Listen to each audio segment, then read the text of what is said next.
Dans le petit village de Podbor, dans la région de Pskov, en Russie, un événement sinistre s'est produit entre 2004 et 2005. En un an, presque tous les habitants ont disparu sans laisser de traces, à l'exception d'un retraité. La police était face à une énigme. Aucune trace, aucun indice. Le village était déjà petit. Il ne restait que 6 maisons, dont 2 étaient abandonnées. Les premières inquiétudes ont été exprimées lorsqu'une femme s'est rendue à la police locale. Son frère, Vladimir Ivanov, avait disparu. Il rendait régulièrement visite à sa sœur, mais depuis 5 semaines, elle n'avait plus de nouvelles. Inquiète, elle s'est rendue à sa maison. Sa colocataire, Anna Kuzmina, a affirmé qu'il l'avait quittée après une violente dispute et était parti il y a 1 mois et demi. J'ai appelé tous les parents, mais personne ne l'a vue, a expliqué Galina Ivanova, sa sœur. Les enquêteurs se sont rendus dans ce village isolé. Il ne restait plus que 5 personnes. Une colonie abandonnée et oubliée, où d'autres personnes devaient bientôt disparaître. Des entretiens avec les habitants ont révélé que Vladimir buvait rarement de l'alcool. Mais quand il le faisait, ses disputes avec Anna se terminèrent souvent en violents affrontements. Après la dernière grande dispute, il a quitté la maison en colère et a disparu sans laisser de traces. La colocataire a donné plusieurs explications possibles aux enquêteurs. Peut-être était-il parti à Saint-Pétersbourg ou dans la région de Leningrad pour gagner de l'argent, mais la recherche du disparu est restée vaine. Ce n'était que le début d'une sombre histoire. 2 mois ont passé, mais Vladimir restait introuvable. Une autre déclaration de disparition est venue du village. Galina Semyanovna Volchichina, âgée de 63 ans, avait disparu.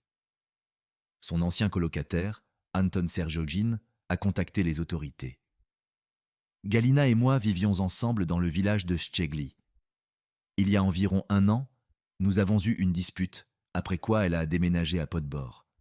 Il y a 14 jours, elle m'a rendu visite et a dit qu'elle voulait partir à Saint-Pétersbourg chez des parents. Elle m'a donné sa nouvelle adresse et son numéro de téléphone. Je voulais lui dire au revoir, mais quand je suis arrivé chez elle, elle n'était plus là. La porte était fermée. Les enquêteurs ont vérifié les déclarations de Serjogin. Il a été confirmé que Galina vivait bien à Podbor. Les villageois ont assuré qu'elle était partie volontairement pour Saint-Pétersbourg. Anna a même affirmé qu'elle lui avait dit au revoir personnellement à la gare routière. Nous avons acheté de l'alcool au magasin et sommes allés à la rivière pour boire un verre ensemble avant son départ. Nous étions 5, tous du village, chacun a bu un peu. Ensuite, les hommes sont rentrés chez eux et j'ai accompagné Galia à l'arrêt de bus et l'ai mise dans le bus, a expliqué Kuzmina. À ce stade, les enquêteurs n'avaient aucune indication que Volchichina pouvait avoir subi du tort. Mais la retraitée n'est jamais apparue à Saint-Pétersbourg. Et personne n'a jamais entendu parler d'elle à nouveau. 1 mois plus tard, en février, la prochaine personne a disparu du village. La déclaration de disparition a été déposée par Sergueï Yefimov d'un village voisin. Il est né en 1959 dans le village de Pouchkinsky-Egori dans la région de Pskov. Il était chauffeur de tracteur de profession. Il était marié, mais a divorcé en 2000 et s'est installé à Podbor, a raconté un ami à lui. Après la disparition des 2 premiers habitants, il ne restait plus que 3 personnes à Podbor. Anna Kuzmina, Vladimir Schmidt et la résidente de Datcha Lyubov Baskakova, qui ne venait au village que le week-end. Comme la communication avec le monde extérieur était difficile dans cet endroit isolé, les hommes restants se rencontraient régulièrement. Mais depuis mi-février 2005, Vladimir Schmidt ne se présentait plus à leurs réunions. Yefimov a décidé de lui rendre visite en personne. Mais en arrivant chez lui, il a découvert que la porte était clouée. Les 2 voisins qu'il a rencontrés l'ont surpris avec leur explication. Vladimir serait simplement parti pour Saint-Pétersbourg, car il en avait assez de la vie au village. Sergueï était stupéfait. Son ami ne s'était même pas dit au revoir. Le tableau devenait de plus en plus sombre. Déjà la 3e personne avait disparu sans laisser de traces. Les enquêteurs étaient confrontés à une énigme. Les habitants de Podbor devenaient de moins en moins nombreux et personne ne savait où ils avaient disparu. Jusqu'au dernier moment, les agents espéraient qu'il ne s'agissait que d'une série de coïncidences malheureuses. Mais ensuite, une nouvelle est arrivée qui a anéanti tous les espoirs. Dans un étang non loin du village, des habitants ont découvert le corps d'une femme. La victime a été immédiatement identifiée. C'était Lyubov Alexandrovna Baskakova, l'une des rares habitantes restantes de Podbor. Jusqu'à ce moment, elle était présumée vivante. Les experts qui ont examiné les restes ont abouti à une conclusion claire. La femme avait été assassinée. La cause du décès était un grave traumatisme crânien. En d'autres termes, quelqu'un lui avait frappé la tête. Les enquêteurs ont immédiatement commencé à interroger les habitants restants du village. Ils ont découvert que la maison de Lyubov n'était en réalité qu'une maison d'été et qu'elle vivait elle-même avec sa fille et son gendre à Saint-Pétersbourg. Elle venait presque chaque week-end au village. Lorsque ses parents en ville ont attendu en vain son retour, ils se sont inquiétés. Ils ont demandé à un ami de la famille, qui vivait dans un village voisin, de vérifier la situation. En arrivant à Potbor, il a trouvé la maison vide. La seule autre résidente du village, sa voisine Anna Kuzmina, a semblé surprise et a dit « Tu ne le sais pas, Lyubov Alexandrovna est partie pour Saint-Pétersbourg. » La retraitée se souvenait même de l'avoir soi-disant vue par la fenêtre quand elle quittait le village. Mais l'ami de la famille était certain que Baskakova n'était jamais arrivée à Saint-Pétersbourg. Il a décidé de suivre le chemin qu'elle aurait pris selon Kuzmina et a découvert son cadavre. Cette découverte choquante s'est répandue comme une traînée de poudre dans les villages voisins. Personne ne doutait plus que tous les habitants disparus de Potbor avaient été assassinés. Mais la question cruciale restait, qui avait fait cela? Au cours de l'enquête, les agents ont découvert un fait inattendu. En 2001, Lyubov, considérée comme une mère et une grand-mère exemplaires, avait déjà été jugée. Sur son terrain, des plants de pavots illégaux contenant des substances interdites avaient été découverts. Les enquêteurs ont examiné la théorie selon laquelle son meurtre pouvait être lié à cette affaire, mais n'ont trouvé aucune preuve. La dernière personne à l'avoir vue en vie était sa voisine Anna Kuzmina. Était-elle impliquée dans l'affaire? Les agents ont décidé de vérifier le passé de Kuzmina et ont découvert des détails troublants. Anna Vasilievna Kuzmina est née en 1952 à Grozny. Elle a longtemps vécu avec sa mère en Kabardino-Balkarie. En 1992, elle a été condamnée pour meurtre et a écopé d'une peine de prison de 10 ans. Comme elle avait avoué, la peine a été relativement légère. Après 6 ans, elle a été libérée sur parole. Ensuite, elle s'est installée dans la région de Pskov, a pris un emploi dans un kolkhoz et s'est établie à Potbor. Les habitants du village ne savaient rien de son passé. Personne n'avait peur d'elle. Mais maintenant, alors que les enquêteurs plongeaient plus profondément dans son passé, ils ont demandé des archives. Ce qu'ils y ont découvert a choqué même les agents expérimentés. La veille du meurtre de sa mère, Kuzmina a vendu son appartement et dépensé tout l'argent en quelques mois.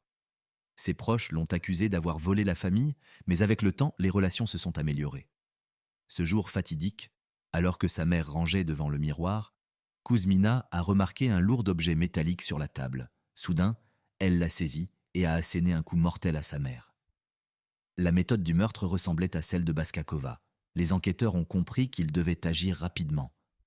Comme il n'y avait pas de preuves directes, ils ont présenté un mandat de perquisition et ont exhorté la retraitée à avouer.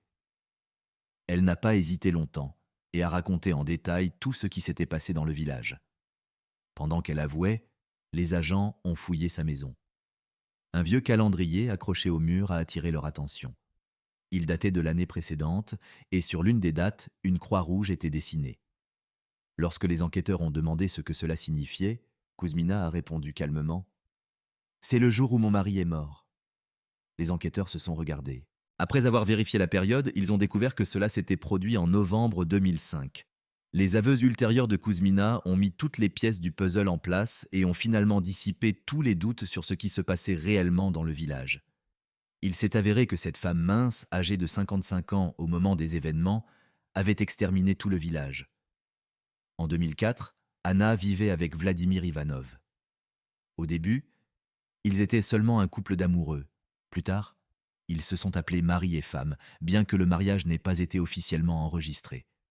Tout était calme au début, mais après 1 an, les disputes constantes ont commencé.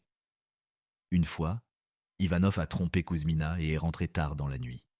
Il était agacé par les conflits incessants avec elle, et ce jour-là, ils se sont couchés dans des chambres séparées. Le matin, elle est allée le voir. Ivanov dormait et à côté du poêle se trouvait un marteau. La femme s'est approchée par derrière et l'a tué, tout comme autrefois sa mère. Ensuite, elle a traîné le corps dehors et l'a brûlé dans un poêle en fer. Mais il existe une autre version. Selon certains rapports, Kuzmina a traîné le corps dans le marais et l'y a noyé.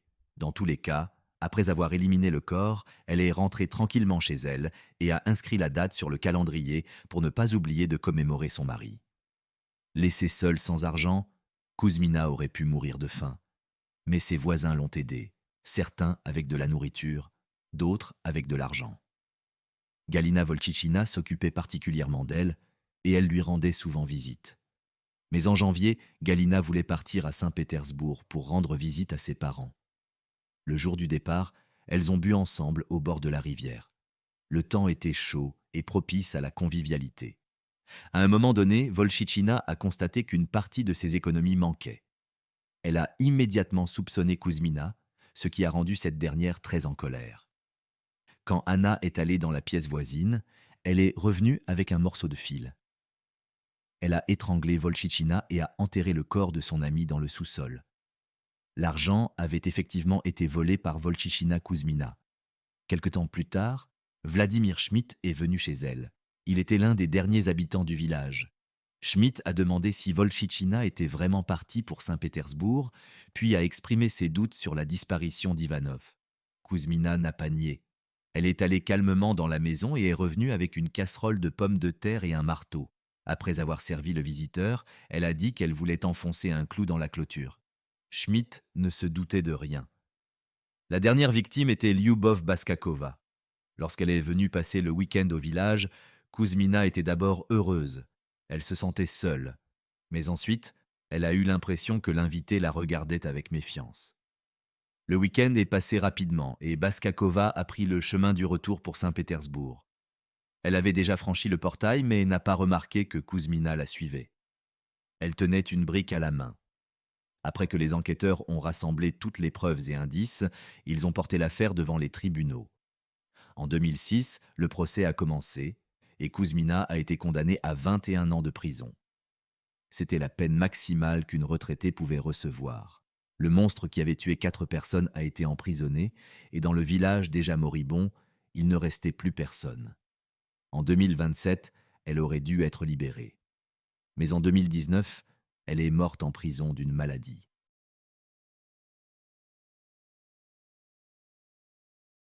Irina est née le 26 septembre 1972 en URSS, dans une petite ville de l'Oural.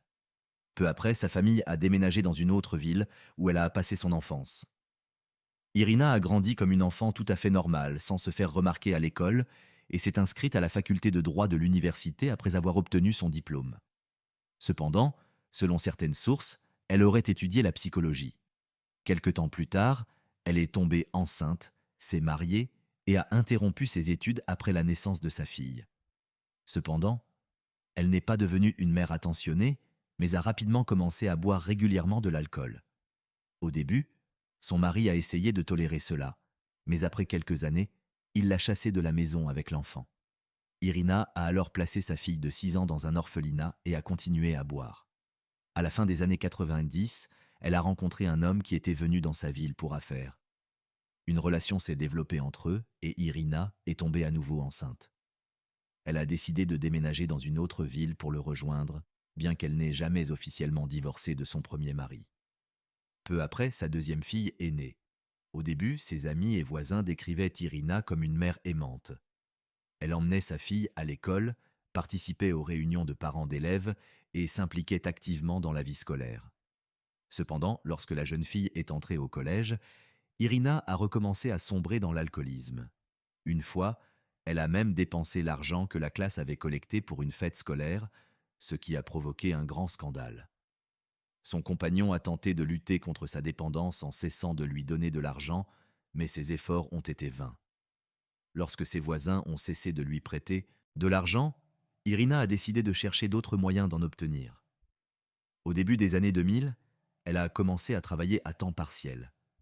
Elle repeignait les plafonds des appartements et tricotait des vêtements sur commande. Grâce à ses revenus, elle a pu rembourser ses dettes et acheter de l'alcool avec son propre argent.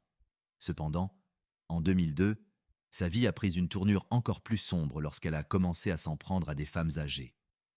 Les motifs de ses crimes sont restés flous. Une version affirme qu'elle nourrissait une haine profonde envers les personnes âgées, considérant apparemment leur vie comme dénuée de sens.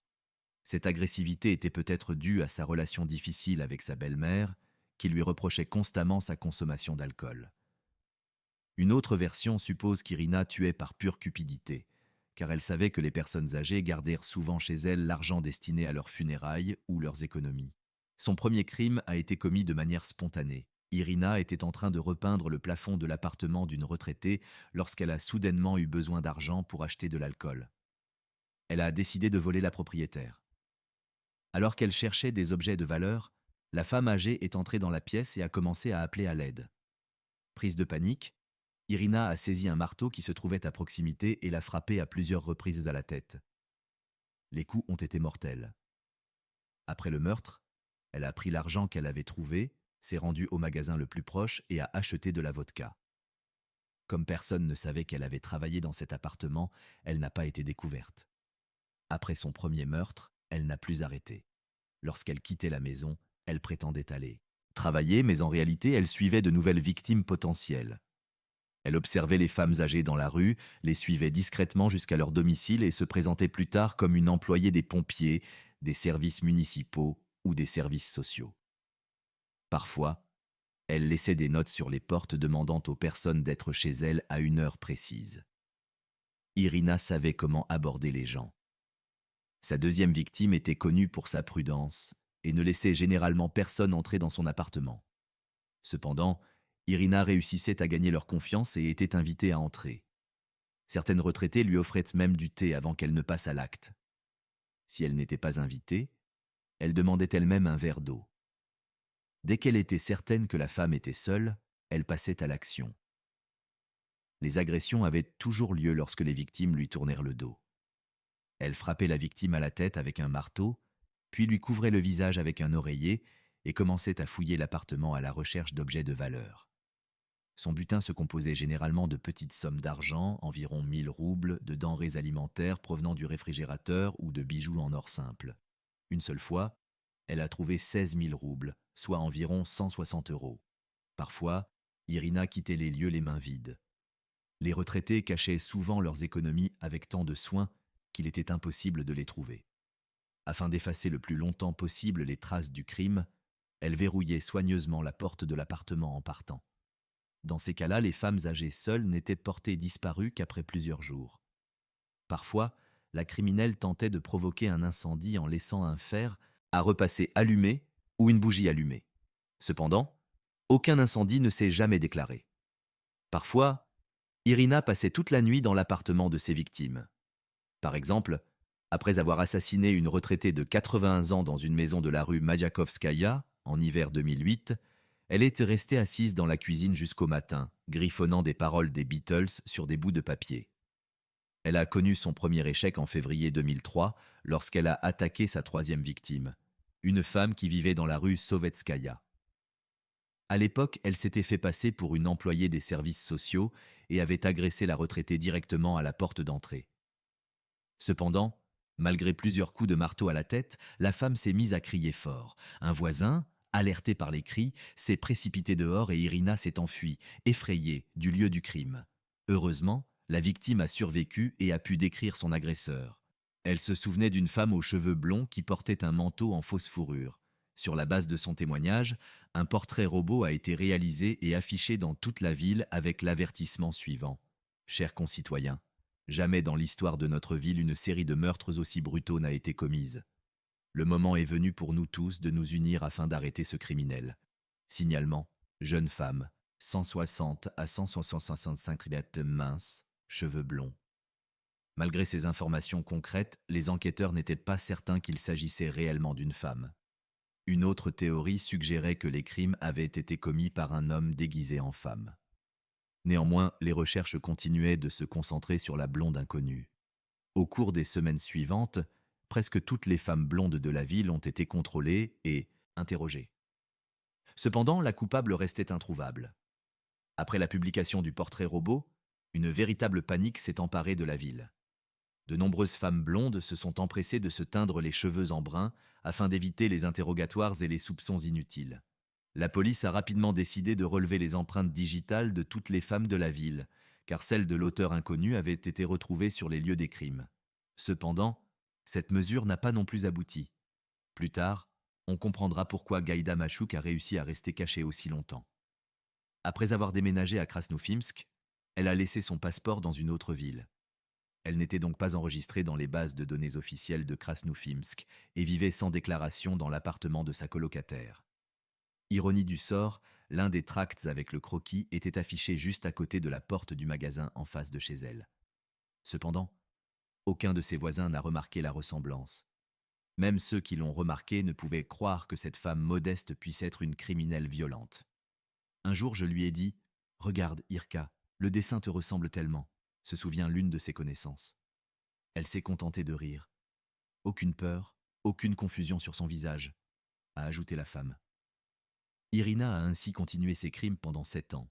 Pour ne pas être reconnue, elle a commencé à porter une perruque et se rendait souvent dans des villes voisines où son visage n'était pas connu. Elle a ainsi commis 4 meurtres en seulement 2 jours à Ekaterinbourg, Drushinino et Seyrov.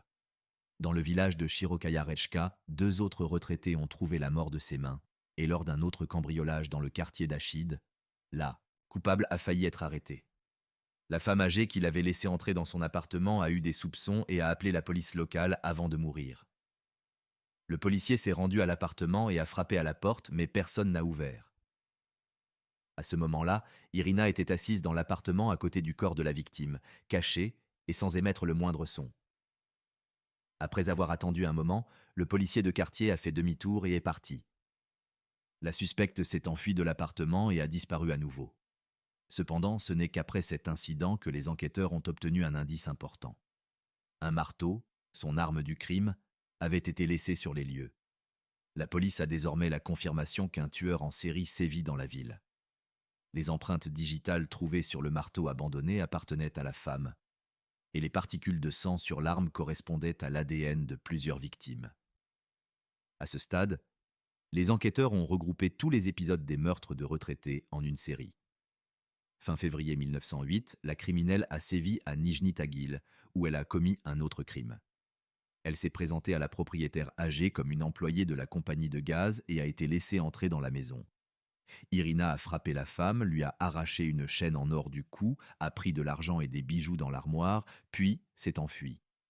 Cette fois, la victime était la mère du chef adjoint de la police locale. Toutes les forces de police de la ville ont été mobilisées pour élucider le crime.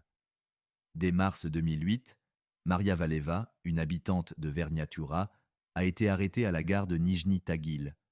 Elle n'avait pas d'emploi, menait une vie marginale et, selon les enquêteurs, pouvait très bien être impliquée dans ces crimes.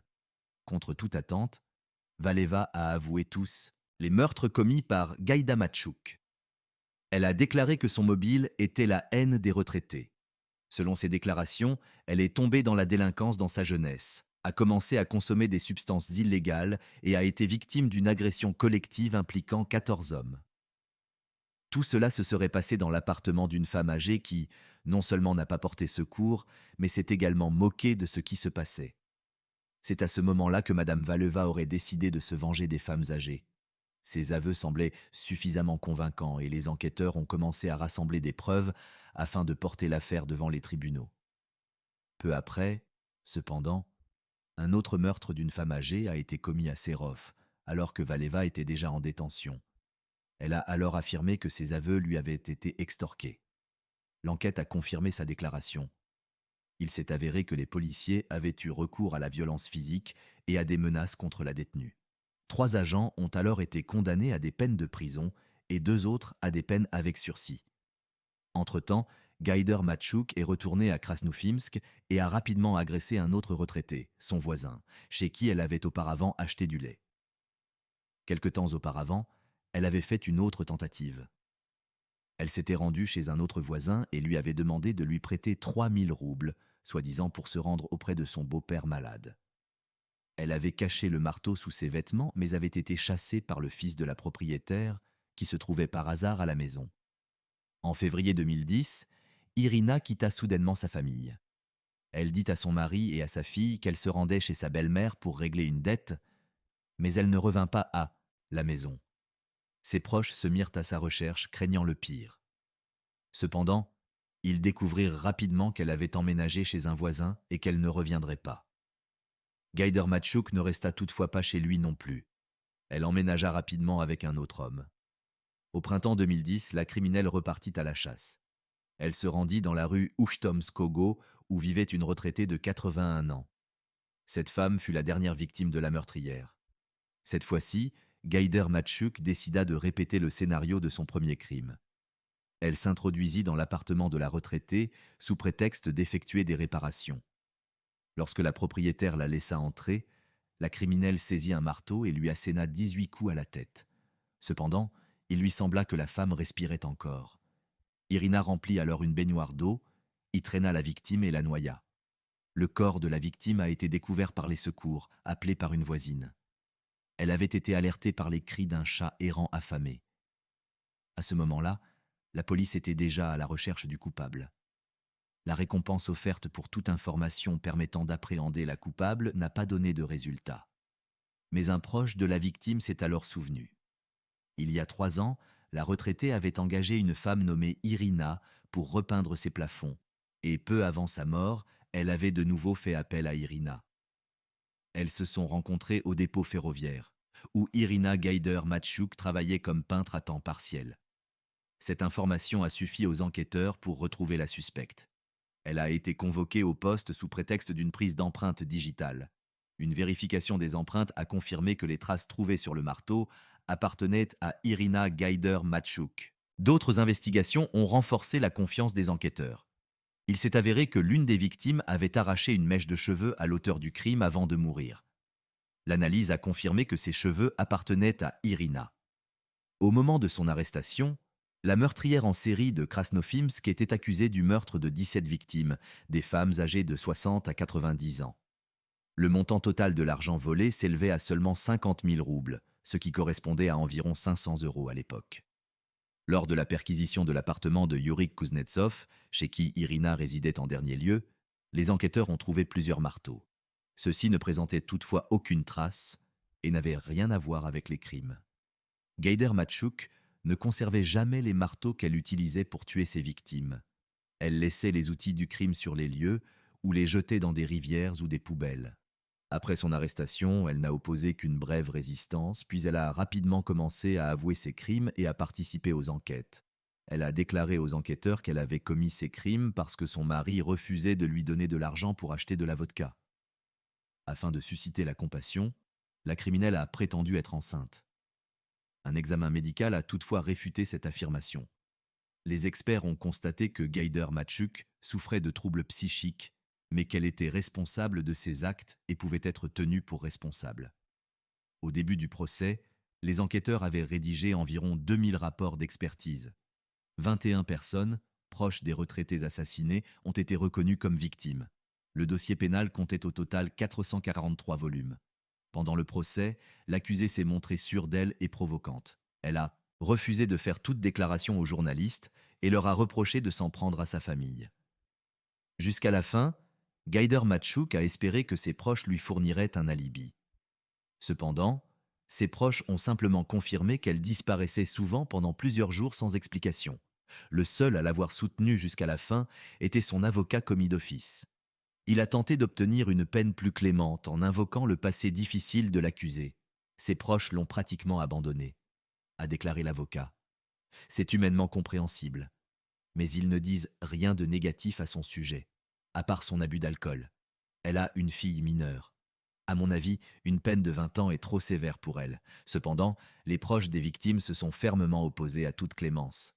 Le tribunal n'a pas non plus été influencé par les arguments de la défense et a condamné Irina Gaider Matchouk en juin 2012 à 20 ans de détention dans une colonie pénitentiaire générale. Elle a également été condamnée à payer 30 000 roubles de frais de justice. Elle n'a pas fait appel du jugement. Peu après le prononcé du jugement, le policier de quartier responsable du quartier où vivait la criminelle a été démis de ses fonctions. Pour sa fille cadette, Anastasia, le jugement a été un choc important. Elle a subi un grand stress psychologique lorsqu'elle a appris les crimes commis par sa mère. Après le procès, elle a été victime de harcèlement et d'exclusion de la part de ses camarades de classe. Pendant de nombreuses années, son plus grand protecteur a été son père, Yuri Kuznetsov, qui ne se doutait pas qu'il avait vécu tout ce temps aux côtés de la louve de Krasnofimsk.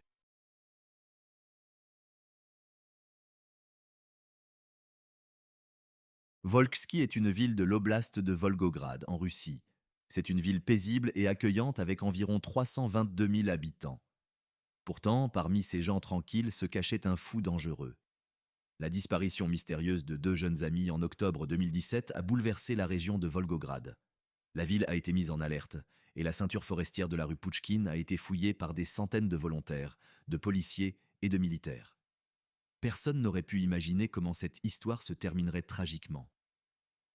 Dans la nuit du 12 au 13 octobre, Daria Labutina, 28 ans, et Olga Chaposnikova, 29 ans, décidèrent de se détendre dans un club de karaoké.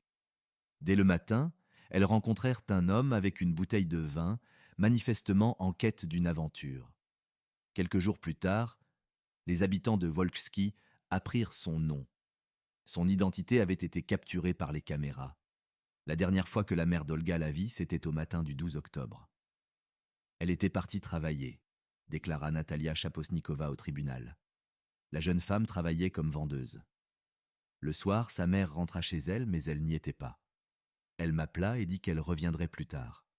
Le 13 octobre, nous avons essayé de l'appeler toute la journée, sans succès. Olga vivait avec son compagnon. Mais comme sa chambre était en rénovation, elle s'était temporairement installée chez sa mère. Lorsque les filles ne sont pas revenues de leur sortie nocturne, des centaines de personnes se sont mobilisées pour les rechercher. Des volontaires ont parcouru la ville avec des panneaux indicateurs, des pelles, des lampes de poche et des talkies-walkies. La police, l'armée et les secouristes sont retournés sans cesse aux mêmes endroits, refusant de perdre espoir de retrouver les deux amies vivantes. Pourtant, chaque jour, les rumeurs se multipliaient. Les bénévoles en avaient assez de réfuter les fausses informations diffusées sur les réseaux sociaux. Certains affirmaient que les filles avaient été retrouvées, d'autres qu'elles étaient toujours portées disparues. Les enquêteurs ont reconstitué les dernières heures de la vie des amies. Elles ont quitté le club de karaoké, pris un taxi et se sont rendues avec un homme de grande taille au numéro 19 du boulevard Prof. Sojutsov. Les experts en criminalistique ont inspecté l'appartement loué par Alexander Maslenikov. C'était lui qui était avec les jeunes filles cette nuit-là. Dans l'appartement, ils ont trouvé des preuves d'un crime. Des taches de sang ont été découvertes sur des appareils de cuisine et dans la salle de bain. Plus tard, une expertise médico-légale a confirmé qu'il s'agissait du sang des femmes disparues. Les voisins connaissaient Maslenikov et racontaient beaucoup de choses à son sujet. Il se souvenait qu'il avait grandi dans une famille dysfonctionnelle. Bien que sa mère ait travaillé toute sa vie avec assiduité dans une usine, son père était un buveur. Un voisin des parents de l'homme a déclaré que le père de famille était un alcoolique. Il n'a pas travaillé depuis des années. Parfois, il ne rentre même plus chez lui. Il dort ivre directement sur le banc ou pire, en dessous. Personne ne dit du mal de sa femme, dit un voisin. Elle a travaillé toute sa vie à l'usine. Ils ont une fille avec 2 petits-enfants et un gendre qui est constamment en déplacement. Je crois qu'il travaille en horaire décalé quelque part dans le nord. La sœur d'Alexander a refusé de répondre aux questions.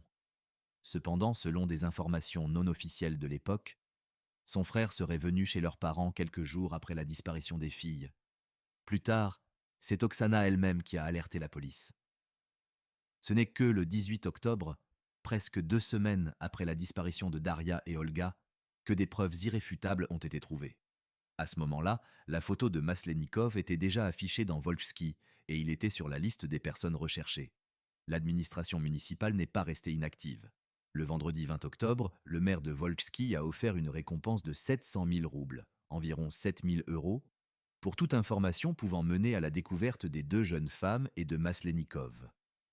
Toute personne ayant des informations sur le lieu où se trouvait le suspect était priée de contacter immédiatement la police. La description du recherché, taille entre 1,95 m et 2 m, corpulence moyenne, cheveux clairs et coupés courts, front haut, yeux bleus enfoncés, signe distinctif, un grain de beauté sous l'œil droit.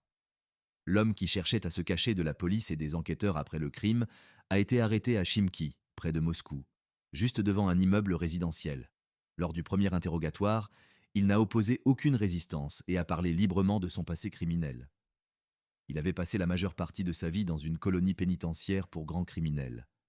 Maslenikov a avoué le meurtre des 2 amis. Selon lui, tout a commencé par une dispute qui s'est terminée en massacre. Après le crime, il a décidé de se débarrasser des corps. L'accusé a démembré les victimes, mais n'a pas pu broyer complètement les restes dans un hachoir à viande et les a finalement enterrés dans un bois près de la rue Pouchkine. Plus tard, un expert médico-légal a confirmé qu'il avait effectivement broyé certains membres dans un hachoir à viande. Un détail qui a immédiatement conduit les médias à le qualifier de cannibale. De nombreux journalistes ont spéculé qu'il avait l'intention de consommer des parties des corps. Il s'est avéré qu'à l'origine, 3 jeunes filles accompagnaient Maslenikov. Cependant, l'une d'elles a décidé de rentrer tôt chez elle, car elle ne voulait pas rester dehors longtemps. Une décision qui lui a sauvé la vie.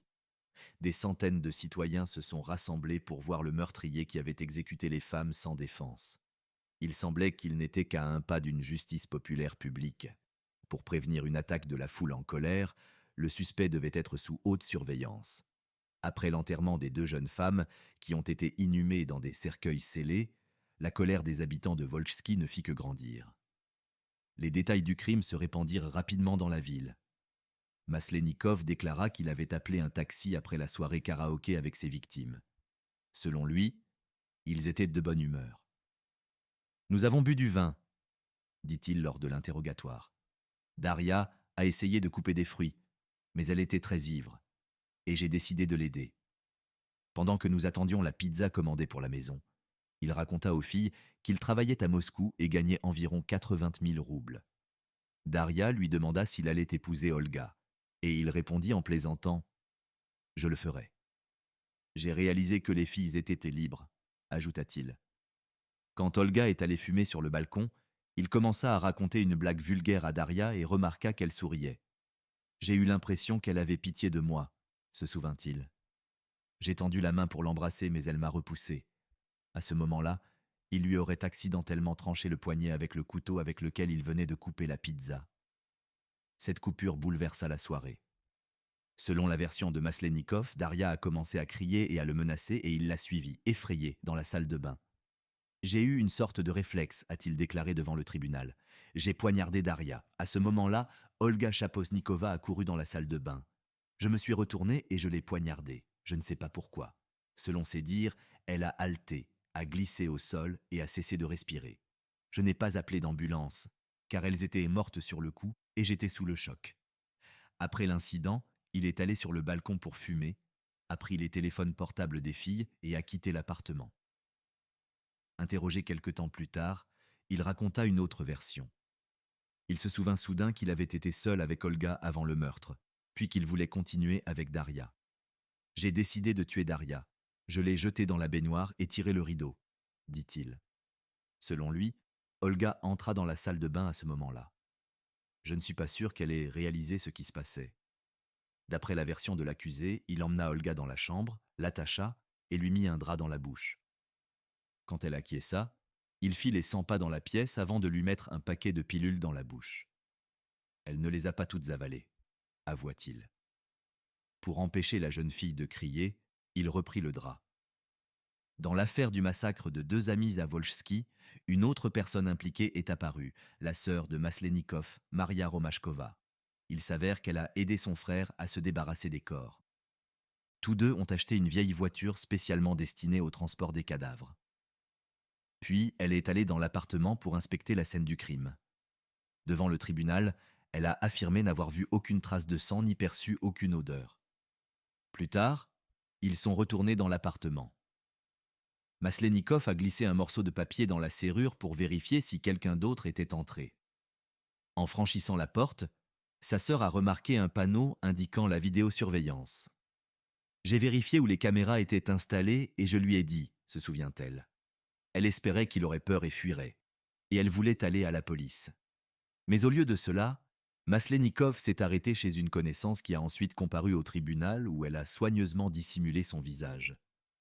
La femme a déclaré que lorsque la nouvelle de la disparition des filles a circulé sur les réseaux sociaux, l'homme s'est calmement rendu avec elle dans la ceinture boisée de la rue Pouchkine, où il a enterré les corps. Maslenikov a agi seul. Il a acheté à l'avance une pelle, des sacs et du ruban adhésif dans le supermarché le plus proche, et le soir, il a appelé sa sœur pour se plaindre qu'il avait peur et que son outil était tordu. Après avoir éliminé toutes les preuves, il a décidé de fuir. Les enquêteurs ont constaté qu'il travaillait avec la précision d'un éclaireur expérimenté. D'une certaine manière, il avait un talent pour garder le secret et brouiller habilement ses traces, a déclaré un policier. Le fugitif a utilisé un covoiturage pour se rendre discrètement dans la région de Moscou. Il a trouvé un logement temporaire à Chimki et espérait rester inaperçu. Mais les autorités savaient qu'il pourrait frapper à nouveau s'il n'était pas rapidement arrêté. Lorsqu'ils l'ont finalement arrêté, il semblait choqué. Il ne s'attendait apparemment pas à être retrouvé si rapidement. Sans résistance, il a indiqué aux enquêteurs l'emplacement exact où les corps étaient enterrés. Malgré la pluie croissante, les policiers se sont immédiatement rendus sur place. Ils ont établi un périmètre de sécurité et installé un éclairage, car il faisait déjà sensiblement sombre. La foule ne voulait pas se disperser, et les maris des jeunes filles disparues menaçaient de lyncher le suspect. C'est pourquoi les mesures de sécurité ont été renforcées. Des sacs en plastique ont été extraits de la fosse d'1,50 m de profondeur. La police scientifique a finalement confirmé les déclarations du suspect. Au tribunal, Maslenikov, désormais surnommé le bourreau de la Volga, tenta de s'adresser aux journalistes. Cependant, faute de plateforme, il se replia complètement sur lui-même. À toutes les questions, il ne répondait que par oui ou non. Il chercha à retarder la procédure en demandant un transfert dans une clinique psychiatrique. Après un examen approfondi, les médecins conclurent qu'il était pleinement responsable de ses actes. Le procureur et les familles des victimes réclamèrent une peine de prison à vie. « Je connaissais Alexander depuis notre enfance. Nous étions à la même école », déclara le frère d'Olga. Chacun de ces nouveaux crimes était pire que le précédent. De telles personnes n'ont pas leur place dans la société. Ni dans 10, ni dans 20, ni dans 30 ans. Pendant le procès, le juge a lu les procès-verbaux de l'interrogatoire de l'accusé réalisé lors de l'enquête préliminaire. Tout au long de la lecture, l'homme restait assis, la tête baissée, et a finalement demandé une pause. C'est alors que d'autres détails de sa vie ont été révélés. Maslenikov n'était pas suivi par un psychiatre et n'était pas considéré comme alcoolique. Cependant, il avait déjà 2 condamnations pour vol et abus sexuels. Auparavant, il avait été condamné à 10 ans de prison. Mais peu avant les meurtres, il avait été libéré de façon anticipée. Après sa libération, il s'est enregistré au poste de police de Noginsk et vivait chez sa mère. En tant qu'employé non officiel, il gagnait environ 80 000 roubles, 800 €. Le 10 octobre, il est retourné à Volchsky. Il a emménagé dans l'appartement de son père où sa sœur Maria vivait aussi avec ses enfants. Il avait une somme d'argent considérable sur lui. La journée, il restait à la maison et le soir, il sortait pour rencontrer des femmes. Après un certain temps, il a décidé de louer un appartement de service car il n'était pas à l'aise d'amener de nouvelles connaissances chez lui. Il a trouvé un appartement sur le boulevard Profso-Djutsov pour 1000 roubles par jour. Le soir du 12 octobre, vers 23 heures, Maslenikov entra dans un club de karaoké. Sur la piste de danse, il remarqua une femme qui l'intéressait. Cependant, elle n'était pas seule, alors il se joignit à elle. Ensemble, ils chantèrent une chanson. Vers 5 heures du matin, la jeune femme quitta soudainement le club, laissant Olga et Daria seuls avec l'homme à la table. À ce moment-là, ils avaient déjà bu une bouteille de vin et il en commanda une deuxième. Ensuite, ce furent les femmes elles-mêmes qui proposèrent d'aller dans un autre bar. Pourtant, il les invita plutôt chez lui, où de la vodka et des fruits les attendaient déjà. Les proches des victimes rejetèrent catégoriquement les allégations de Maslenikov, selon lesquelles il aurait eu des relations intimes avec les femmes. Selon les résultats de l'examen médico-légal, il n'y avait aucune trace de contact sexuel sur le corps des victimes. Le 27 février, le tribunal a prononcé le verdict final. Maslenikov a été condamné à 23 ans de prison, 10 ans en cellule, 13 ans dans une colonie de haute sécurité, ainsi que 2 années supplémentaires de restriction de liberté. En outre, les mères des victimes ont chacune reçu une indemnisation d'1 million de roubles, 10 000 €. Le ministère public, qui avait requis une peine de réclusion à perpétuité, a jugé le verdict trop clément et a annoncé son intention de faire appel. Dans ses derniers mots, le condamné a exprimé ses condoléances aux familles des victimes, a montré des remords et a demandé la clémence du tribunal. Il a écouté le verdict calmement, contrairement aux proches des femmes assassinées. Ce n'est pas une peine à perpétuité, se sont-ils indignés. Ce monstre sera donc un jour à nouveau libre. Un ami des victimes a ajouté « Il purgera sa peine et sera libéré. Mais nos filles ne reviendront jamais. » Je ne doute pas que la prison ne change pas ces gens. Il a déjà été incarcéré et sorti libre. Et que voyons-nous? À peine sorti de prison, il a de nouveau commis un crime. Le tribunal a décidé d'informer les familles des victimes sur le lieu où Maslenikov purgera sa peine. Lui-même s'opposait à cette décision car il avait déjà reçu des menaces. Si je le croise, je ne garantis rien, a déclaré le compagnon d'Olga. Je m'occuperai personnellement de lui et prendrai sa place derrière les barreaux. Peu importe la durée de sa peine, je l'attendrai et ensuite, peu m'importe ce qui arrivera. Selon les médias, Maslenikov purge la première partie de sa peine dans une prison de la ville de Balachov, dans la région de Saratov. D'autres détenus ont indiqué qu'il n'y jouissait pas d'un statut élevé. On le qualifie de mou, ont rapporté ses codétenus. C'est ainsi que la hiérarchie carcérale désigne ceux qui ne tiennent pas parole, coopèrent avec l'administration ou ne peuvent pas se défendre. La plupart des prisonniers l'évitent. En 2023, une rumeur circulait dans la région de Volgograd selon laquelle Maslenikov aurait été gracié. Sur les réseaux sociaux, plusieurs habitants prétendaient l'avoir vu en ville. Certains se sont même tournés vers les rédactions de journaux locaux pour confirmer ou infirmer cette information. Dans les commentaires, on disait que l'homme avait été aperçu dans des magasins ou des lieux publics. Les journalistes locaux ont interrogé le service de presse de la région de Saratov, mais n'ont reçu qu'un refus officiel. Ces informations relèvent de la protection des données personnelles. Elles sont communiquées uniquement aux proches du condamné. Nous ne sommes pas autorisés à commenter cela. L'avocat de Maslenikov a également déclaré qu'il n'était pas au courant d'une éventuelle libération de son client. Jusqu'à présent, aucun indice confirmé ne prouve que le criminel est réellement en liberté. Personne n'a pu le photographier. Pour le moment, cela reste donc une simple rumeur.